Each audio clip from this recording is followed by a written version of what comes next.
Hi friends! Last week, my wife Sharon and I were in New York City. Her company is based there, so during the day she went to the office and I worked in the hotel room on a sermon and a video and things like that. In the evenings, we walked around the city and had great food and even took in a Broadway show. Our hotel faced One World Trade Center, or Freedom Tower, which at 1,776 feet, that's 1776, it's the tallest building in the Western Hemisphere. I took this picture from our room, which was on the 47th floor. It's a huge building, as you can see, covered with glass that needs to be washed.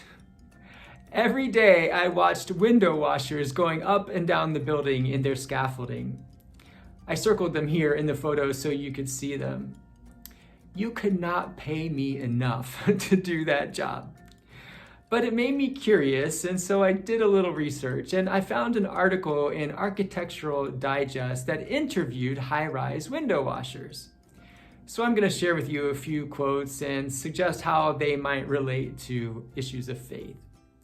All of these responses were to the question, are you afraid of heights? Bill Fitzgerald said, I was never afraid of heights. I enjoy heights. I always enjoy cleaning windows and being on top of buildings when it's quiet and early in the morning. I think most people appreciate the isolation on the scaffold. These guys are working with a partner and it's somebody they trust. There's a respect and appreciation for that. Christian community is working with partners that we trust, and there is respect and appreciation for that. Robert Hanlon said, once you learn the safe way to approach what you're doing, you start to trust what you're doing because of who taught you how to do it. You know, there's a lot about Christian living that is dangerous. Loving your enemies, turning the other cheek, sacrificing self just to get the list started. But because of who taught us how to do it, Jesus, we can trust that if we do what he did, then we will ultimately be safe.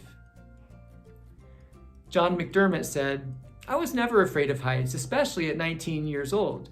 By the time you realize you're not immortal, you're used to it. You can't be afraid of heights and be in this business. When you're standing on a platform outside of a building and you're 500 or 600 feet in the air, your mind and your self-preservation chip are going to say that you're in a precarious position. But you're not if you understand the tech being used and your surroundings. Self-talk can push us forward or hold us back. If our mind keeps telling us you're not good enough, or you're too weak, or you're insignificant, then it can paralyze us. So we have to be able to ignore those voices and instead to understand that we are beloved, forgiven, and freed children of God, equipped to take the next step of faith. Finally, Anthony Natoli said, I reserve a little bit of fear.